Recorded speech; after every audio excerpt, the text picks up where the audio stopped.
Hi, I'm Carol Wilson, editor-at-large for Light Reading. I'm here with Pascal Menezes, who's the CTO of MEF. And do we say MEF or the MEF? I guess the MEF is just fine. The MEF Forum is the official name. Okay, MEF Forum. So a year ago, you were promising a much faster-moving, agile MEF.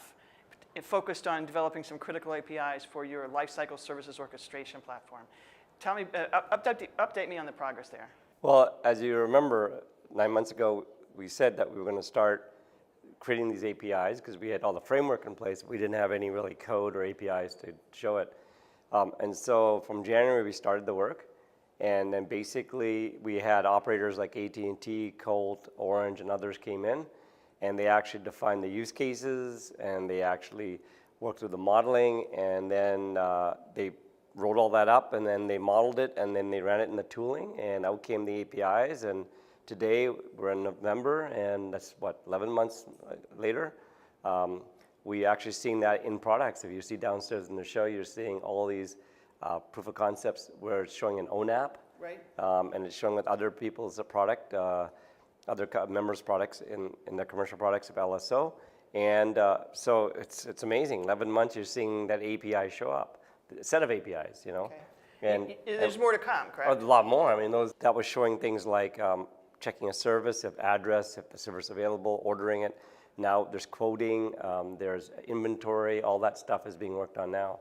Okay. I like to say that, you know, from January to probably like August, the APIs were developed.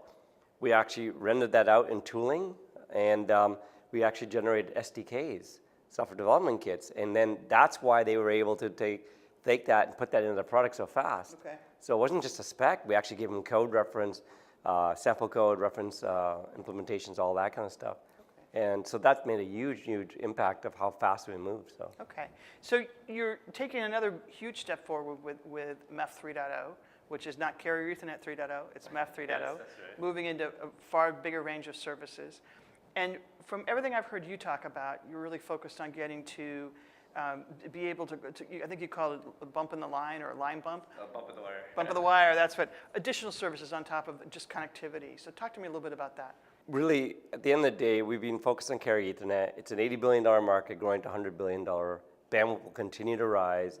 The problem is with connectivity is it'll continue to rise, there'll be a ton of opportunity, but it'll continue to commoditize.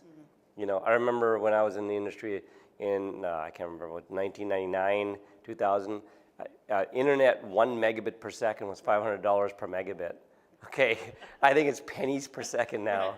Yeah, okay, I mean, that's for internet bandwidth back then. Right. So my point is that bandwidth will continue to commoditize first. Right. So if you stay in the connectivity game only, you know, while your business will continue to increase, your margins will drop. Right. So what I think there's a lot of opportunity is for these service providers to get involved in is that they're in the center of the universe between all their sites, their customer sites, and the clouds of where everybody wants to get to, and other data centers. And so new revenue opportunities like security as a service is really important because every enterprise is now worried about security with all the attacks, not only from the internet now, but from all these clouds even, right? Because clouds, you know, have potentials of also having malware and attacks come in. And for my sites and other users and everything. So micro-segmentation is a big area now too. So these guys have the ability to put a security posture in various parts of the network. It would be right at the customer prem edge point. You know, as they do SD-WAN, non-mission critical is going on the internet. That needs to be protected, but mission critical is going on their wide area network, on the managed network. That's need to be protected. Right. They got to protect against the clouds. They got to protect in their data centers. So that whole idea of delivering that virtualized security as a service becomes really, you know, enormous opportunity that is top of mind to every CIO or security officer in the enterprise. Is a really great opportunity. It's an example of going beyond bandwidth. Right. So you supply the bandwidth, but then you add this bump in the wire service, right? So and then you add on other services like application performance and so on. So. Okay. So getting networks where they're application aware is something else. If you look at what's going on with MEF 3.0, the way you're offering service definitions or developing service definitions for things like SD-WAN. Application awareness becomes a critical part of that, correct? Yeah, because so when we talk to our enterprises, and we'll talk about, I think, community at some point, but we're starting this Enterprise Advisory Council, and we've already talked to a number of them to join. And they've all said, our top of mind is security. Okay, so we just addressed that. This second top of mind is our application performance.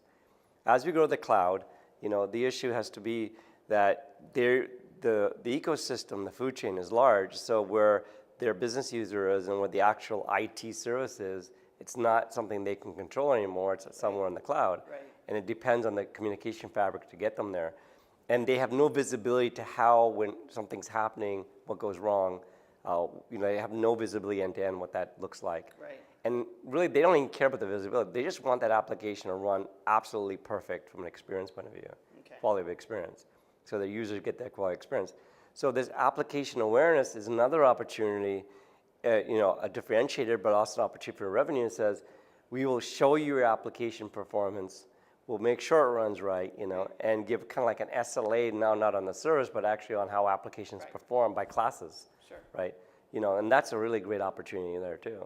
Okay, so you mentioned community. One of the things that you talked about as part of MEF 3.0 is building community, a more extensive community for trial on this. You've already mentioned the Enterprise Advisory Council. Talk about the other aspects of the community. So, MEF, we're doing services, we're doing APIs, we're doing certification.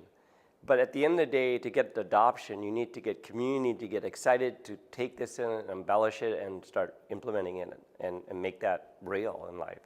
So what we've done in community is to get to this agile model and to get it to get implementation and adoption, we have all these various areas of communities. For example, members wanting to get involved not in standards, but they have special projects. And actually, leaving the show, I've got even more projects coming in from members where they're just huddling together like 3 or 4 or 5 in a team in a local community of a local geography, and they're working on a specific area. For example, we have a provider in the Middle East that teamed up with 4 other members, one an orchestrator, one a security service, and they're building a security as a service offering with an SD-WAN coming in, and a security as a service, prior to any standardization. And they're demonstrating it, trying to turn that up. And so now that will be able to point to that and say, oh, like, what did we learn from that?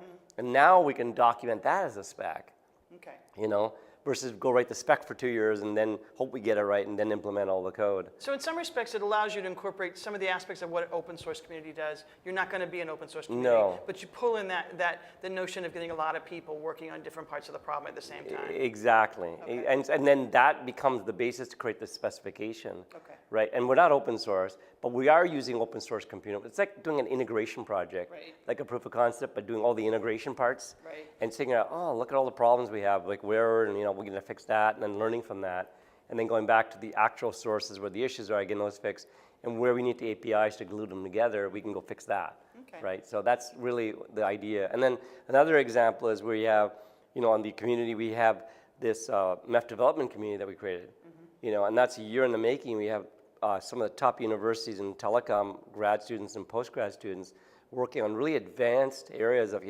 this idea of AI analytics, closed loop automation, zero touch automation, where now this, all this telemetry is feeding into these data lakes, right? And it's just ton and billions of information, like you see this every other industry.